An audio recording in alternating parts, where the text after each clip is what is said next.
Herkese merhabalar. YouTube kanalım Gülümseten Marifetlere hoş geldiniz. Bu görmüş olduğunuz iki şişle örülen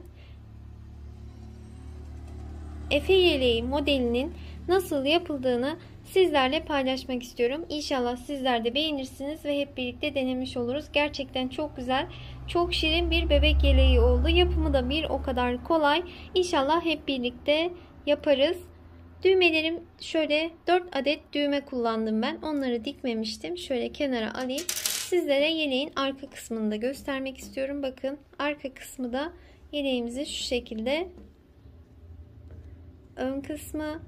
Bu yeleğimizi 0-6 aylık bebeklerinize uygundur. Yeleğimiz bu şekilde. Şimdi hep birlikte yapımına başlayalım. Evet, yeleğim için gerekli malzemelerim şöyle: bir adet bebe yünü kullandım. 340 metre uzunluğunda, 100 gram ağırlığında bir bebe yünü.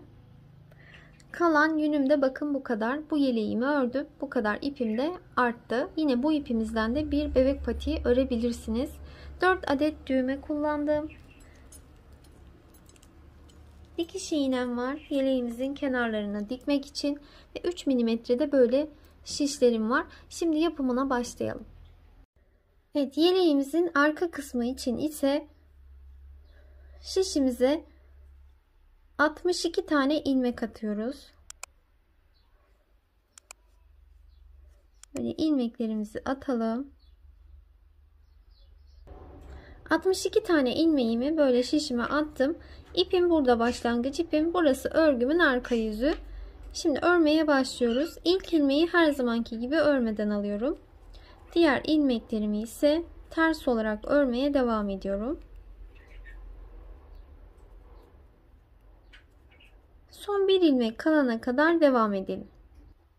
Son ilmeğime geldim. İpimi arkaya geçirdim. Son ilmeğimi her zaman düz örüyorum. Kenarlarım daha düzgün ortaya çıkmış olacak bu şekilde. Burası örgümün arka yüzü. Şimdi örgümün ön yüzüne geçiyorum. Bakın böyle alt kısmı çizgi çizgi. Burası bizim örgümüzün ön yüzü. Her zamanki gibi ilk ilmeğimi örmeden alıyorum ve diğerlerini ters olarak örmeye devam ediyorum. İlk ilmeği örmeden alıp son ilmeği her zaman düz olarak örüyorum. Bakın bu şekilde örgünün ön yüzünde bir diş haroşa sırası oluşturmuş olduk. Böylece ilmekleri örgünün arka yüzünde ve ön yüzünde ters olarak örelim ve haroşa örgümüzü oluşturalım. Toplamda 36 diş haroşa sırası örelim. Evet, örgümün arka yüzünü örüyordum ve toplam 36 diş haroşa sırası ördüm. Şöyle örgümün ön yüzünden sayıyorum. Şu haroşa sıralarını sayıyorum tek tek. Yukarıya doğru 36 diş örmüş olduk. Şimdi örgümün ön yüzündeyim ve koltuk kesimlerini yapacağım. Koltuk altı kesimlerini 6 tane ilmeği bu taraftan baştan keseceğim. 6 tane ilmeği de bu taraftan keseceğiz. Örgümüzün ön yüzündeyiz. 37. diş haroşa sırasını örerken koltuk altlarını kesiyorum. Bakın 2 ilmeğin ikisini birlikte ters olarak örüyorum. Bir ilmek kestim. Diğer ilmeği şişime aldım. 2 ilmeğin ikisini birlikte ters örüyorum. İkinci ilmeği kestim. İlmeği diğer şişe aldım. 2 ilmeğin ikisini birlikte ördüm. 3. Aynı şekilde devam ediyorum. 4, 5 ve 6. Burada 6 tane ilmeğimi kesmiş oldum. Şimdi devam ediyorum. İlmeklerimi tek tek ters olarak örüyorum. Sıra sonuna kadar gidelim. Evet, 6 ilmeği buradan kesmiştik. Sonrasında kalan ilmeklerimi örerek geldim. Şimdi 6 ilmek de buradan kesmem gerekiyordu. Fakat ön tarafını da bu taraftan kesemiyorum. Denk gelmiyor. O yüzden arka yüzünü çeviriyorum. Örgümün şu an arka yüzündeyim. Arkasına geçtiğimde ilmeklerimi keseceğim. 6 tanesini. 1 2 3 4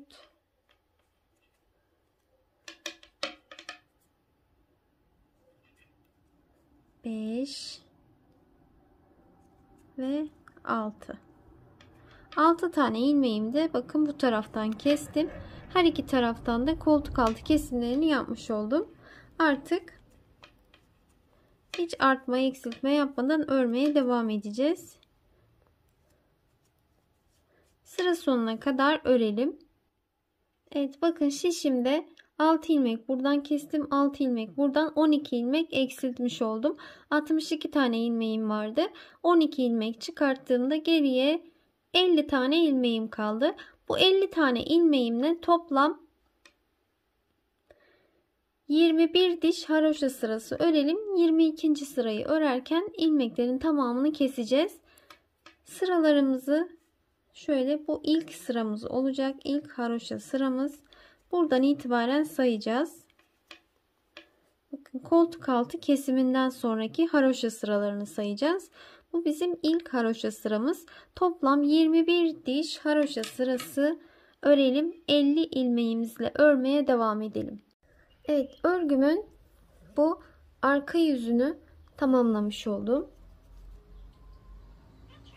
Toplamda şuradan koltuk altı kesiminden sonra 2, 4, 6, 8, 10, 12, 14, 16, 18, 20, 21. 21 diş haroşa sırası ördüm. Şu an 22. diş haroşa sıramızı öreceğiz ve ilmeklerimizi keserek yeleğimizin örgüsünü bitirmiş olacağız bu arka tarafı. Burası örgümün ön yüzü. Şimdi birlikte başlayalım. 2 ilmeğin ikisini birlikte ters olarak örüyorum. Kalan ilmeği diğer şişe alıyorum. 2 ilmeğin ikisini birlikte ters örüyorum. Kalan ilmeği diğer şişe alıyorum. 2 ilmeğin ikisini birlikte ters örüyorum. Kalan ilmeği diğer şişe alıyorum. Bu şekilde son bir ilmek kalana kadar devam edelim. Son bir ilmeğim kaldı. Onu da bir defa şöyle ters olarak örüyorum. Sonrasında ipimi biraz uzun keseceğim. Şöyle dikmek için kullanırız diye. Bu şekilde arka tarafı tamamlamış oldum. Evet, ben ipimi boynuma atarak örüyorum. İlmeklerimi ise bu şekilde atıyorum. Sizler nasıl örüyorsanız o şekilde başlayabilirsiniz. Öncelikle yeleğimize 3 ilmekle başlıyoruz. Bakın, 3 ilmeğimi şişime attım. İpim burada.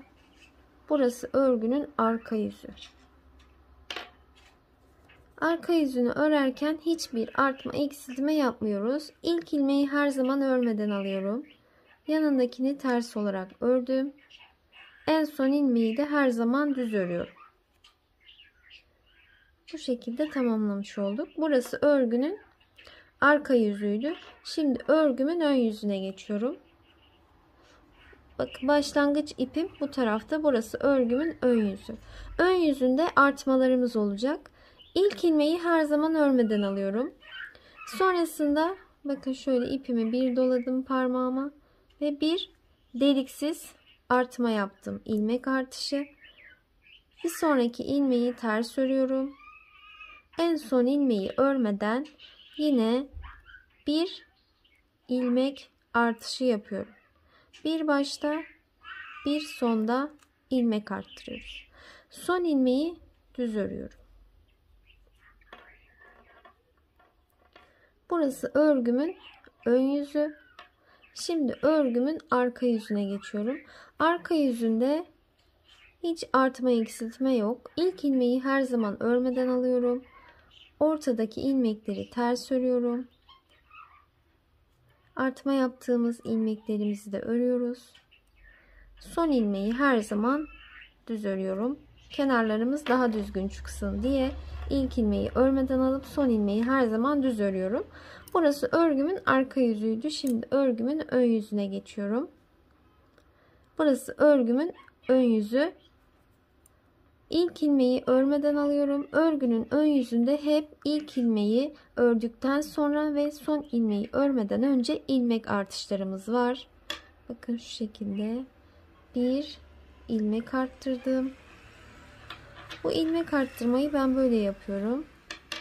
Şu şekilde bakın dolayıp arttırdım. Aradaki ilmekleri ters örüyorum. Son ilmeği örmeden bir ilmek daha arttırıyorum. Ve son ilmeği düz olarak örüyorum.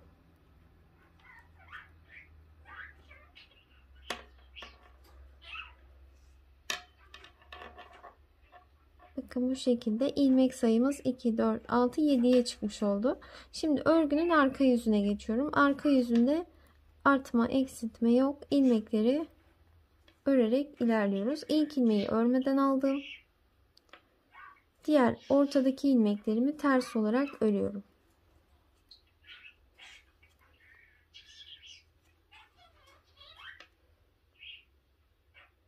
Artma yaptığım ilmeğimi ördüm. Son ilmeğe geldim. Onu düz olarak örüyorum. Burası da örgümün arka yüzüydü. Şimdi örgümün ön yüzüne geçtim. Şimdi buralarda şaşırmamak için siz de benim gibi şöyle bir ilmek ayracıyla belirleyebilirsiniz. Ya da farklı bir renk iple ilmeklerin arasından tığ ile geçirip böyle ön kısmını ayırt edebilirsiniz. Ön kısımlarda artma yapıyoruz. Arka kısımda yok. Şimdi tekrar örgümün ön yüzündeyim. İlk ilmeği örmeden alıyorum. İlk ilmeği ördükten hemen sonra şöyle şişime bir ilmek atıyorum. Sonrasında aradaki ilmekleri ters örüyorum.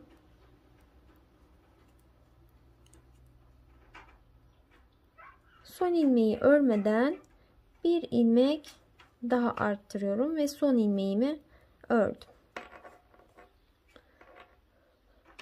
Bu şekilde örgünün her ön yüzünde ilk ilmekten sonra bir artma, son ilmeği örmeden bir artma yapıyoruz.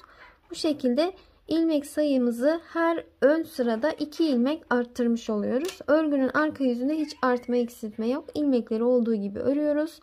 Bu şekilde arttırarak toplam 35 ilmek olana kadar örmeye devam edelim.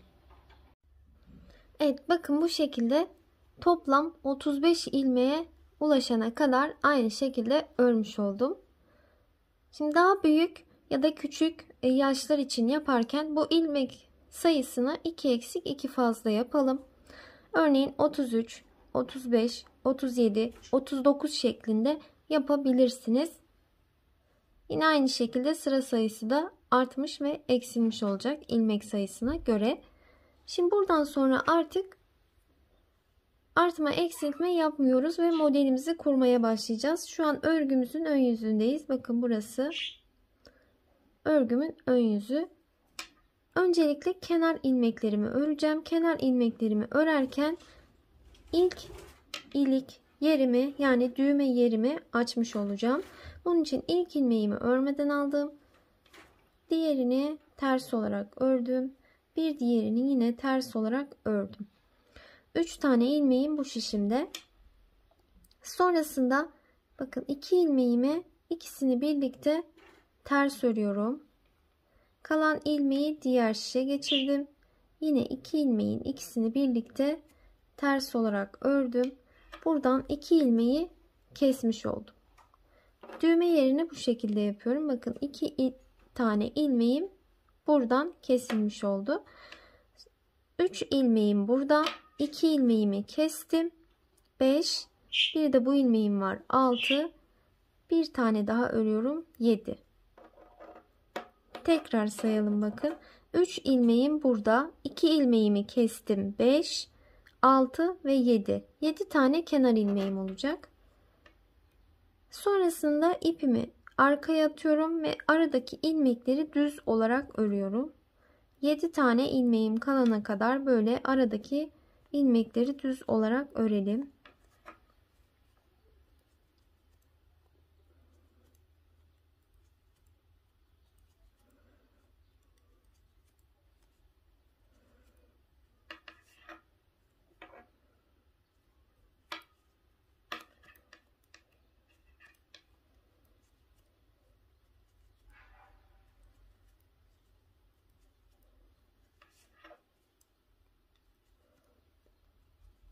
İlmeklerimizi bir sayalım. 2, 4, 6, 7.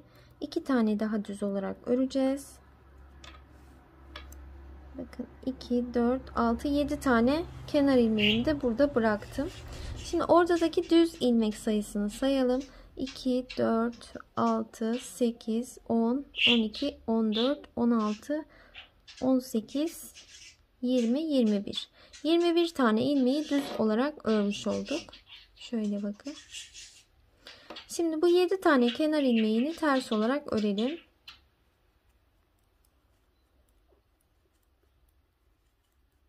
Son ilmeği her zaman düz örüyoruz. Bakın bu şekilde. 7 ilmek burada kenar ilmeği, 7 ilmek de bu tarafta kenar ilmeği olarak bırakmış olduk. Orta kısma ise modelimizi uygulayacağız. Şimdi örgünün arka yüzüne geçtim. Örgünün arka yüzünde ilk ilmeği örmeden alıp diğer ilmeklerimizin tamamını ters olarak örmeye devam edelim.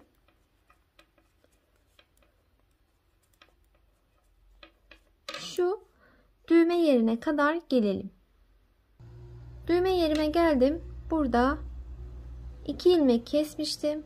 2 ilmeği bu şekilde aynı şekilde yerine bakın koymuş olduk. 2 tane ilmek attık buraya. 2 tane ilmek artışı yaptık. Kestiğimiz 2 ilmeği yerine koymuş olduk. Sonrasında geri kalan ilmeklerimi örüyorum. Örgümün ön yüzüne geçiyorum. Bakın bu şekilde buraya bir düğme yeri açmış olduk. İlk ilmeğimizi örmeden alalım. Diğer ilmeklerimizi ters olarak örelim. Bunlar da attığımız ilmekler.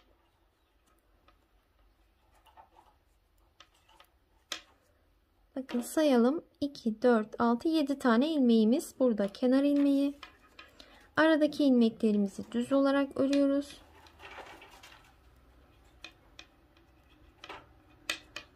Düz ilmeklerimizi düz örelim. Yine kenar ilmeklerimizi ters olarak örelim. Örgünün arka yüzüne geçelim. Evet bakın bu şekilde ön kısmının görünüşü bu şekilde olacak. Şimdi örgünün arka yüzüne geçelim. Arka yüzde ilmeklerin tamamını ters olarak örelim ve sırayı tamamlayıp örgünün ön yüzüne geçelim. Evet örgümün ön yüzüne geçtim. Bakın bu şekilde. Şimdi bu sıramızda ise ilmeklerin tamamını ters olarak öreceğiz. Düz ilmeklerimizi de ters örüyoruz.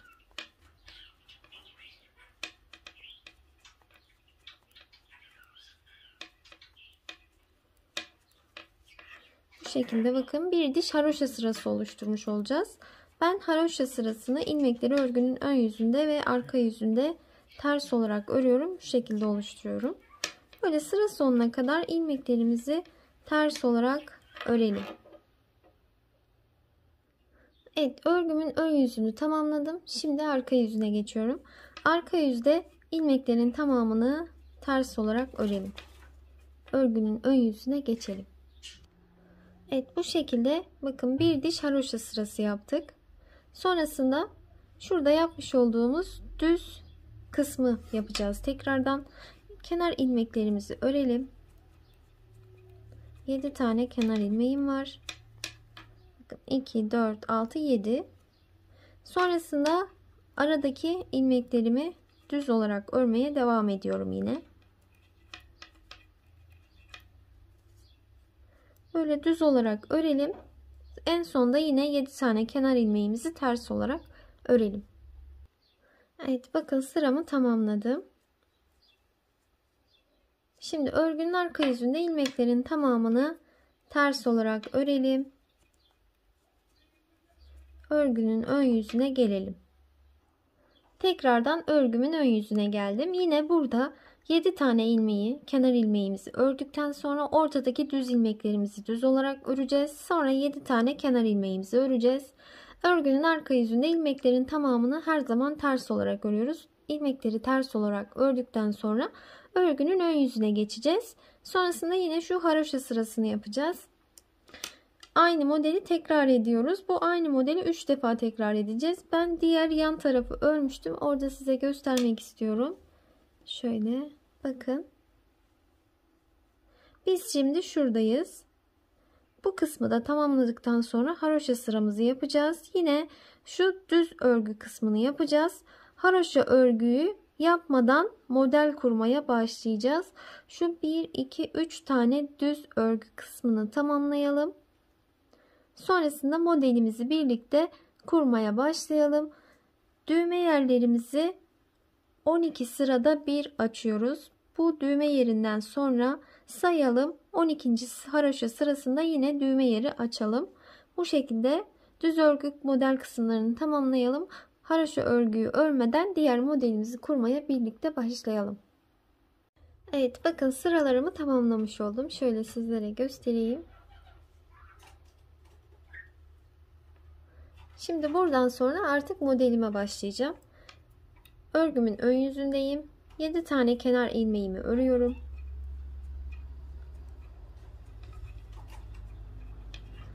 2, 4, 6, 7. Şimdi modelime başlıyorum. 3 düz, 3 düz örgü modelini yapacağız. Şimdi bakın, ipime, şişime böyle bir kez doladım.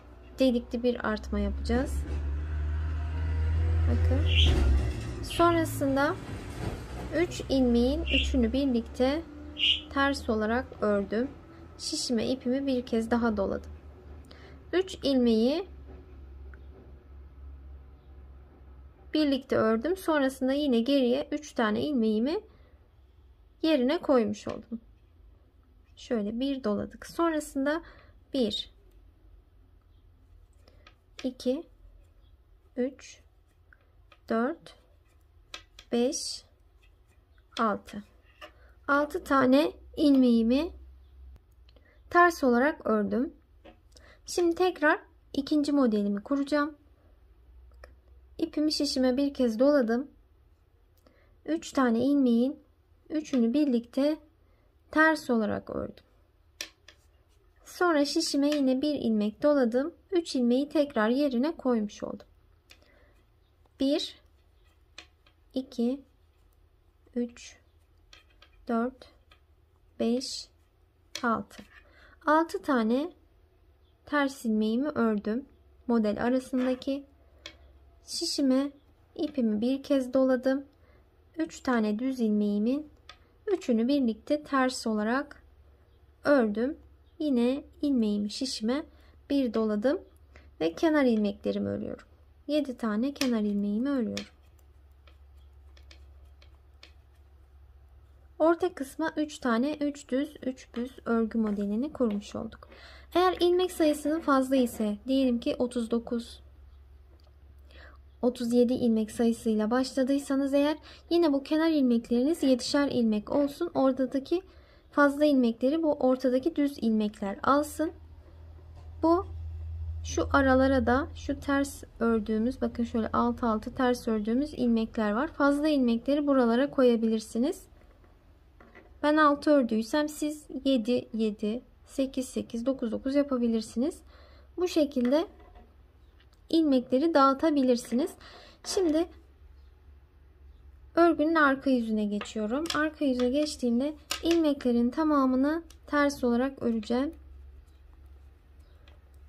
Örgünün ön yüzüne geçelim. Bakın, doladığım ilmekleri de örüyorum.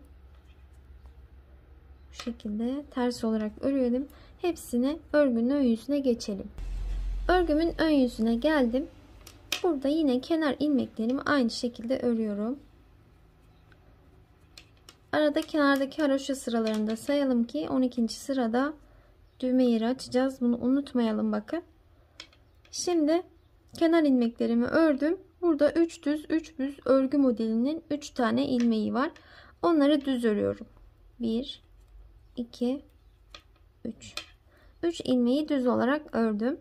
Sonrasında aradaki ters ilmekleri örüyorum. 1, 2, 3, 4, 5, 6. 6 tane ters ilmeğimi ördüm.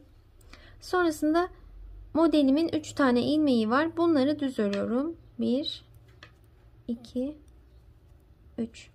3 tane ilmeğimi düz ördüm. 6 tane ilmeğimi ters örüyorum.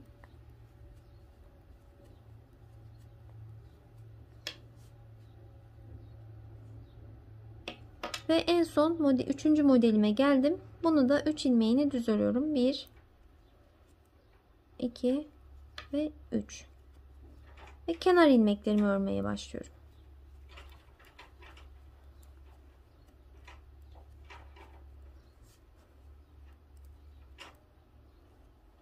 Şöyle modelimiz bakın bu şekilde olacak. Şimdi örgünün arka yüzünde ilmeklerin tamamını ters örelim ve örgünün ön yüzüne geçelim. Örgümün ön yüzüne geldim.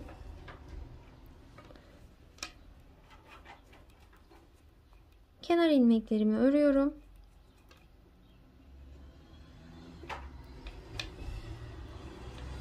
Yedi tane kenar ilmeğimi ördüm. Sonrasında buradaki modelimin 3 tane düz ilmeği var. İpimi şişime bir kez doladım. 3 tane düz ilmeğin üçünü birlikte ters olarak ördüm. İpimi şişime bir kez doladım ve aradaki ters ilmeklerimi örüyorum. 6 tane.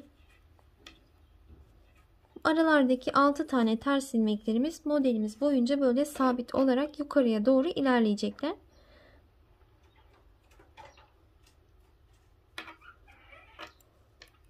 Tekrardan modelime geldim. Şişime ipimi bir doladım.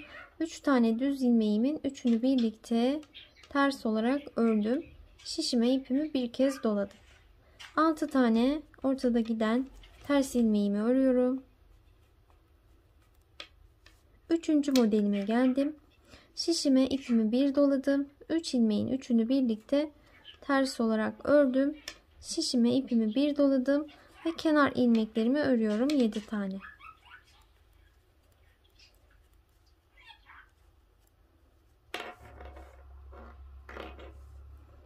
Modelimiz bu şekilde. Bakın.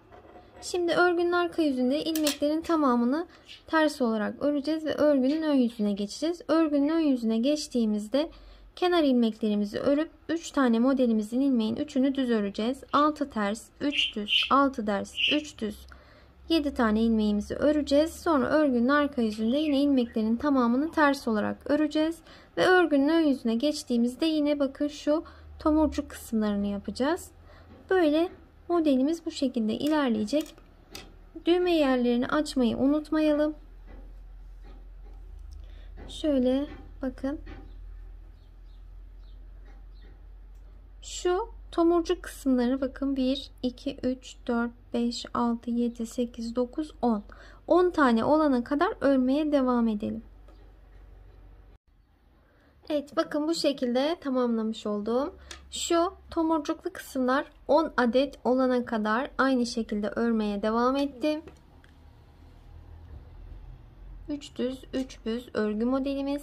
Sonrasında şurada yapmış olduğum işlemi şöyle tersinden yaptım. Bakın 10. tomurcuğumu yaptıktan sonra düz örgümü ördüm. Sonra haroşa örgümü, düz örgü, haroşa, düz örgü şeklinde örmüş oldum. Düz ilmeklerimizi önde 2 defa düz örüyoruz. Bakın burada 2 diş haroşa sırası oluşmuş oluyor. Şu kenarlardan da takip edebilirsiniz. Bu şekilde bakın sıraları tamamladım.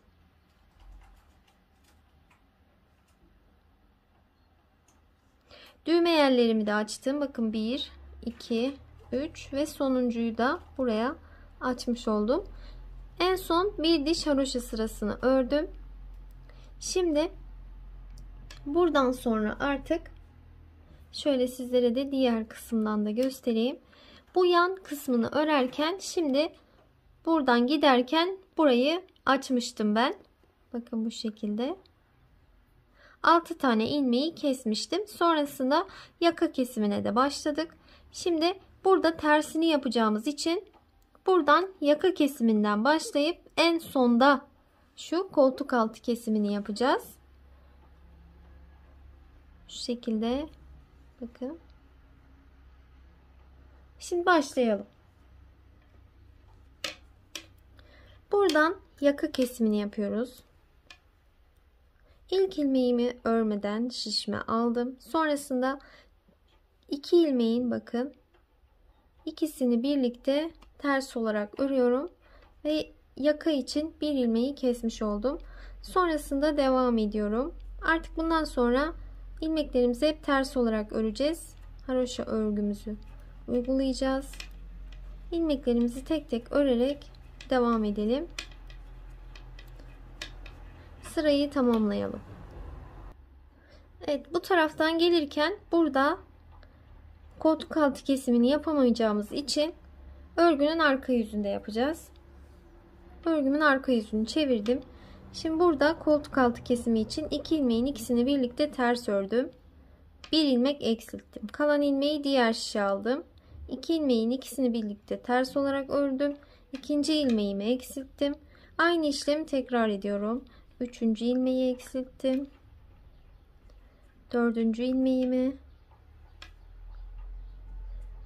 5 ve 6.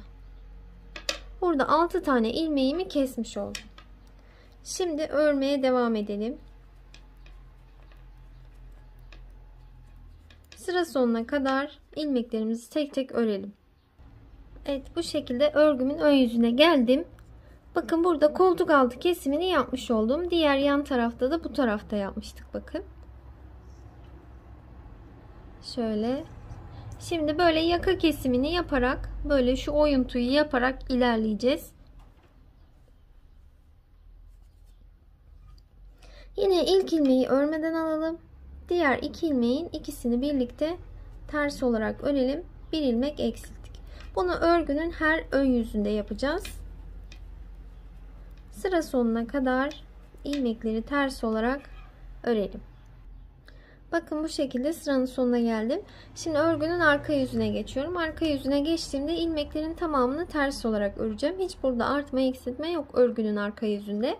Örgünün her ön yüzünde bakın bu düğme açtığımız şu yaka kesimini bu taraftan yapıyoruz. Burada ilk ilmeği örüp diğer iki ilmeğin ikisini birlikte ters olarak örelim. Her ön sırada bu şekilde yaparak ilerleyelim. Toplam 17 ilmek kalana kadar böyle yaka oyuntusunu yapmaya devam edelim. Evet, ilmek sayım bakın 2, 4, 6, 8, 10, 12, 14, 16, 17'ye düşene kadar her önde şu yaka oyuntusunu yapmaya devam ettim. 17 tane ilmeğim kaldı şimdi. Bakın şuradan sayalım. Şu koltuk altı kesiminden sonra 2, 4, 6, 8, 10, 11 diş haroşa sırası örmüşüz. Şimdi buradan sonra artık 10 diş haroşa sırası daha örelim. 21 diş haroşa sırasını tamamlayalım ve 22. sırayı örerken ilmeklerimizi keserek bu ön kısmın yapımını da bitirelim. Saydığımızda şu koltuk altı kısmından saydığımızda toplam 21 diş haroşa sırası olana kadar örmeye devam edelim. Artık hiç artma eksiltme yapmadan 17 ilmeğimizle örelim. Ve sıraları tamamladıktan sonra kesimi yaparak örgümüzün yeleğimizin ön kısmını bitirelim. Evet, sıralarımı tamamladım. Şu koltuk altı kesiminden sonra saydığımda toplam 21 diş haroşa sırası ördüm. Şimdi 22.yi örerken ilmeklerimi keseceğim ve örgümü bitireceğim. Örgümün ön yüzündeyim. 2 ilmeğin ikisini birlikte ters olarak örüyorum. İlmeği diğer şişe alıyorum. 2 ilmeğin ikisini birlikte ters olarak örüyorum. İlmeği diğer şişe alıyorum. 2 ilmeğin ikisini birlikte ters örüyorum. İlmeği diğer şişe alıyorum. Böyle tüm ilmeklere aynı işlemi uygulayalım. Son ilmeğime geldim. Onu da bir kere ters olarak ördüm. İpimi biraz uzun keseceğim. Belki dikmek için bu ipimizi kullanabiliriz. Şöyle örgüsünü tamamlamış oldum. Artık şu işaretleyicimizi de çıkartabiliriz. Şimdi sizlere ölçü vermek istiyorum. Şöyle yeleğimizi dikmeden ölçelim. Bir de diktikten sonra ölçeriz. Bu ön kısımlarının tam uç kısma kadar bakın ölçüyorum. 31,5 santim uzunluğunda örmüşüz. Arka kısmını ölçelim bir de.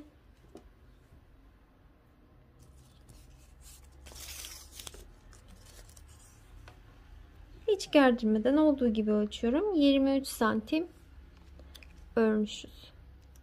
Bakın şu şekilde. Genişliğini ölçelim. 24 santim. Şu genişliği ölçelim. Burası da 19 santim. Yine şu ön kısımların genişliğini ölçmeyi unuttum. Şöyle 14 santim genişliğinde. Şimdi dikerken nasıl yapacağız? Bakın şu arkanın ön tarafı bize bakacak. Bu önlerin de tersi bize bakacak. Şu şekilde. Yine bu ön tarafında tersi bize bakacak. Bakın ters tarafları böyle. Burası da tersi. Ön taraflar böyle iç kısımda kalacak. Böyle dikelim. Öncelikle şu omuz kısımlarından başlayalım. Bakın buradan ipimizi iğnemize geçirelim.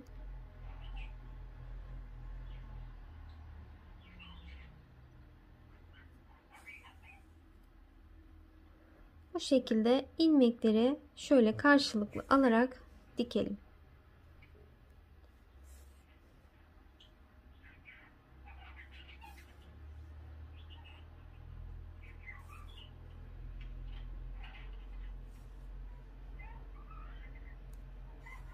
Böyle dikmeye devam edelim. Evet bakın şöyle dikmiş oldum. Sizlere göstereyim. Bakın bu şekilde. Şimdi şu yan tarafını dikelim. Burayı diktiğimiz gibi aynı şekilde burayı da dikelim. Sonra yan kısımlara geçelim. Şöyle. Yine iğneme ipimi geçirdim. Bu yan taraflarını dikeceğiz. Buradan öncelikle ipimizi şöyle düğümleyelim uç kısmını.